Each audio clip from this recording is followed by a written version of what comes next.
I need to be real with you all. Sometimes the NFL isn't decided on the field at all. Sometimes the biggest wins and losses happen quietly, away from the cameras, in the corners of meeting rooms and practice fields where reputations are shaped before a single snap. And this week, Tom Brady peeled back the curtain on one of the league's most uncomfortable truths. It isn't about a blown coverage or a bad play call. It's about hypocrisy, politics, and the way opportunity can be stolen before a player even steps onto the turf. At the center of it all stands a young quarterback, Shedeur Sanders, caught in a storm he didn't create. And Brady? He's not whispering. He's shouting, and the league can't ignore it. Brady's words cut through the usual noise like a cold wind. He didn't hedge. He didn't hide behind vague platitudes. He called out the NFL, and even pointed finger toward Cleveland for something that's been festering for years. Players are judged relentlessly, their every movement torn apart by analysts and fans, while coaches, the very people responsible for guiding those players, face little to no scrutiny. Imagine the absurdity of it. Quarterbacks like Shedeur Sanders are analyzed down to the angle of their elbows and the speed of their dropbacks, but the coaches orchestrating their futures? They glide through, their mistakes shielded, their authority unquestioned. Brady made it crystal clear this double standard has to end. And he didn't stop there. Behind the polite smiles and PR statements, Brady exposed a narrative that's been whispered for weeks. Some coaches claim that Shedeur Sanders simply isn't on the same level as Dillon Gabriel or Joe Flacco.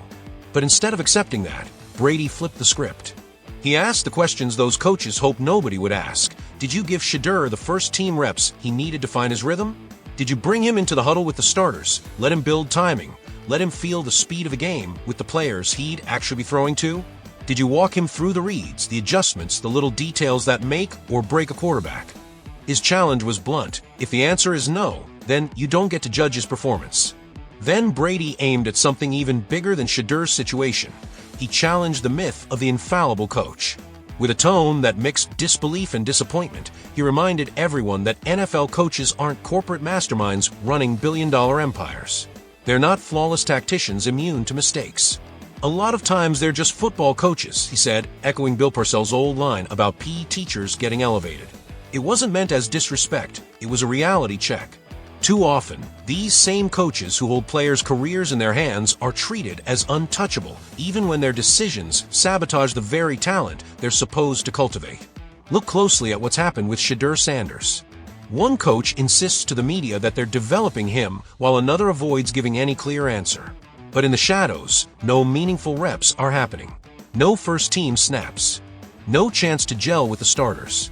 No real investment in his growth.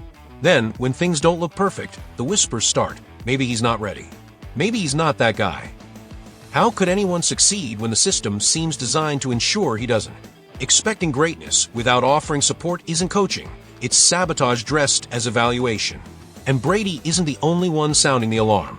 Stephen A. Smith came in like a thunderclap, firing off a warning the league couldn't ignore. He said outright that Shedeur Sanders was being set up to fail. 11 practices, that's all the time it took to bury him on the depth chart, to relegate him to the third unit, fourth on the list, starved of meaningful reps, and then, with no preparation, they thrust him into a preseason start. No first-team chemistry. No rhythm with his receivers. No time to master the pace of the game. Then the same voices that denied him preparation turned to the cameras and said, "See? He's not ready." It's not fair. It's not honest. It's a manufactured narrative meant to protect the people in power, not the players chasing their dreams. Brady's frustration isn't coming from a place of bitterness. It's coming from hard-earned wisdom. He knows what happens when opportunity and preparation are mismatched. He knows how fragile a quarterback's future can be. Picture a young Tom Brady, unproven and overlooked, tossed into a starting role without first-team reps, judged on a single performance, and then cast aside. If that had been his story, there would be no 7 Super Bowls, no dynasty, no legend. That's exactly the cliff Shedeur Sanders is staring over right now. And if the league doesn't change, he won't be the last. This isn't just about one player or one team. It's about the culture of the NFL. If the league continues to shield coaches while hanging players out to dry, we're going to watch more promising careers unravel before they even begin. The fans lose. The game loses. The NFL loses credibility every time a talented young quarterback is sacrificed on the altar of politics and favoritism. We say, iron sharpens iron, but iron doesn't sharpen anything if it's never brought to the grindstone. Shedeur Sanders deserves more than token reps and empty words. He deserves the chance to compete, to grow, to prove himself. Tom Brady said the quiet part out loud. Stephen A. Smith turned up the volume. And Shedeur's situation is the proof the league can't ignore. If the NFL truly wants to nurture its next generation of stars, it has to stop protecting mediocrity at the top and start demanding accountability across the board. Coaches need to be held to the same fire as the players they critique. Because if the league doesn't change course, the next superstar quarterback might not fail because he lacked talent. He might fail because the people entrusted to guide him never let him succeed. And for anyone who loves this game, that should be unacceptable. When I first caught Louis Riddick's take on Shedeur Sanders and the coaching staff, it didn't feel like just another segment on NFL Live. It felt like a moment of truth that stopped me in my tracks. You know, when an analyst speaks with that perfect mix of frustration and authority, and you can tell it's not just commentary, it's a warning shot, that was Riddick. He didn't come to polish the team's image or to toe the line for the organization. He came to pull back the curtain on something uncomfortable, something a lot of people in power would rather have stayed hidden. He said, yes, Shedeur would eventually get a shot. But then, with a tone that carried both disbelief and anger, he cut to the core. The real problem wasn't opportunity, it was preparation. Or, more accurately, the complete lack of it. I could almost see it in my mind. Shedeur Sanders, a young quarterback with raw talent and fire in his veins, walking into practices where the reps were scarce and the deck already stacked against him. Riddick emphasized that while the door to the field might crack open for him, the odds were so heavily weighted that even a flawless performance might not be enough. He stressed that these limited snaps weren't just reps, they were pressure cookers. Every throw, every read, every decision carried the weight of his entire future. One slight misstep could be twisted into proof that he wasn't ready. And why? Because he hadn't been given the time or the resources to build chemistry with the very teammates he was supposed to lead. That's like asking a pilot to fly through a storm with a crew he's never met and a plane he's barely been in. Riddick's voice sharpened as he reminded us of an unspoken truth in the NFL. Players drafted this low, or brought in quietly, without the backing of a high pick, don't survive unless someone in that building is willing to fight for them. It's not enough to be talented. You need an advocate, a champion who's willing to stand in the war room or the coaching meetings and stake their reputation on you. But when it came to Shedeur Sanders, there was only silence. Riddick himself admitted he didn't know who had been fighting for Shedeur. Nobody stood up to say, this kid matters. In a league where connections and politics are as powerful as arm strength and accuracy, that silence is deafening. And then came the revelation that sent shockwaves through everyone listening. Jimmy Haslam, the owner, openly admitted that he didn't even know Shedeur Sanders had been signed. He left the decision entirely to the coaching staff. Think about that for a second. The man responsible for steering the franchise had no idea about the quarterback fighting for his football future. That wasn't just a careless oversight, it was a glaring indictment of the organization's lack of alignment.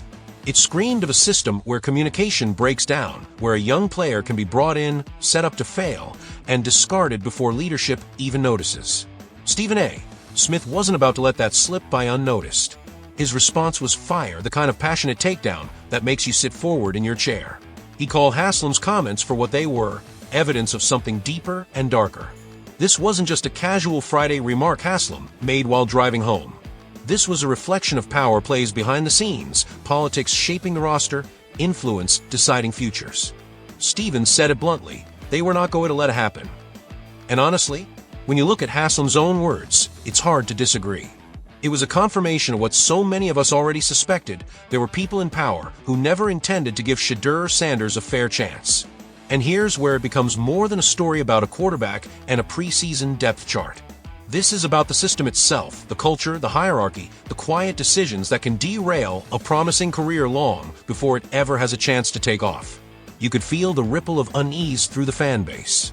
This isn't the first time we've seen a talented player caught in a web of mismanagement and ego, and unless something changes, it won't be the last. As I sat with Riddick's words, Tom Brady's earlier criticisms, and Stephen A.'s scorching commentary, I realized how much bigger this is than one player. Talent, no matter how electric, isn't enough. Shedeur Sanders could have the arm strength, the composure, the leadership, you name it. But without reps, without trust, without a system that invests in him, even he could be written off as a failure. And that's what burns. Because this isn't just about Shedeur Sanders. This is about the quiet, invisible forces that decide which players rise and which fade away, often without fans ever understanding why. So I have to ask, because I can't shake the question swirling in my mind, can any player truly thrive when the system is set up this way? Is it fair to put the entire burden on the athlete, to demand they overcome not just defenders on the field but politics and neglect off it? Should coaches and executives be held accountable for failing to develop the talent they bring in? Or are we really saying it's all on the player to defy impossible odds? I want to know your thoughts. Drop your take in the comments. Let's have the conversation that too many people avoid. Because if we don't shine a light on this, the next Shedeur Sanders, the next overlooked talent, might never get the chance to show us the greatness they have inside. And that would be a tragedy not just for the player, but for the game we all love.